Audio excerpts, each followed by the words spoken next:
دوستو حضرت امام زین العابدین جب یزید کے دربار میں پہنچے تو یزید نے سب سے پہلے ان سے دکھ کا اظہار کیا کہ میں بالکل ایسا نہیں چاہتا تھا جیسا آپ کے ساتھ ہوا،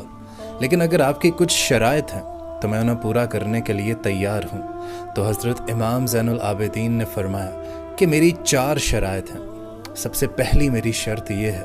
کہ مجھے میرے بابا حضرت امام حسین کا سر مبارک دے دیا جائے تاکہ میں ان کی تدفین کر سکوں، اور دوسری میری شرط تمہارے سے یہ ہے کہ آج جامع مسجد میں مجھے خطبہ دینے کی اجازت دی جائے، اور تیسری میری شرط تمہارے سے یہ ہے کہ مجھے اور میری تمام بہنوں کو بحفاظت مدینے میں پہنچایا جائے،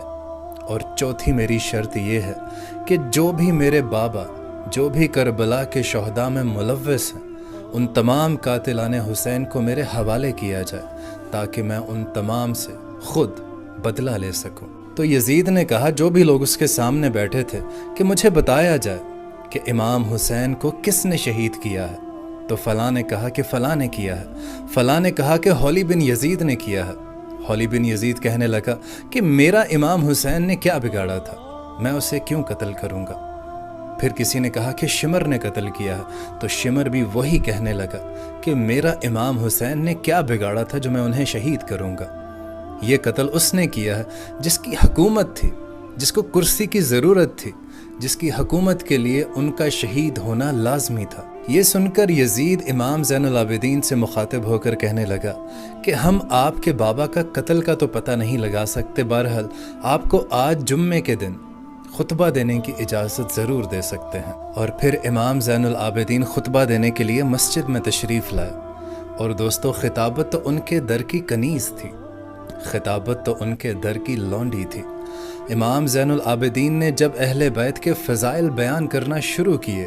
تو سارا مجمع رونے لگا۔ ایک مرتبہ پھر سب کو وہ کربلا کا دردناک منظر یاد آنے لگا کہ کس طرح یزید نے امام حسین کے گھر والوں پر ایک ایک شخص کو جس طرح سے شہید کیا گیا، ان تمام کو یاد کر کے تمام مجمع رونے لگا۔ اور دوستو امام زین العابدین نے وہ تمام احادیث بیان فرمائیں جو شان اہل بیت میں ہمارے نبی پاک صلی اللہ علیہ وسلم نے ارشادات فرمائے تھے۔ یزید بیٹھا دیکھ رہا تھا اور یہ سمجھ رہا تھا کہ وہاں پر موجود جو بھی مجمع ہے وہ حضرت امام زین العابدین کی حمایت کر رہا ہے۔ تو اس نے اپنے ایک بندے کو اشارہ کر کے کہا کہ جلدی کرو، اذان شروع کرو، جلدی کرو، اب اذان شروع کرو۔ حضرت امام زین العابدین خطبہ فرما ہی رہے تھے کہ وہ شخص کھڑا ہوا اور اذان دینا شروع ہوا، اور امام زین العابدین نے خطبہ دینا بند فرمایا۔ اور دوستو قربان جاؤں حضرت امام زین العابدین پر، مؤذن نے جب کہا کہ اللہ اکبر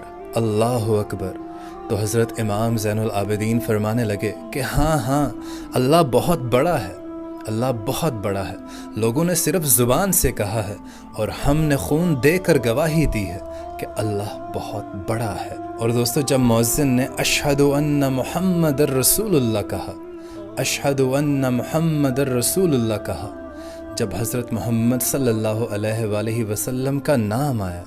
جب آل نبی کا نام آیا، تو حضرت امام زین العابدین رو پڑے اور رو کر فرمانے لگے کہ یزید دیکھ تو صحیح، تو نے ہمارا تن من دھن سب کچھ اجاڑ دیا، لیکن آج بھی دیکھ آذان میں تیرے نانے کا نام ہے یا میرے نانے کا نام آ رہا ہے۔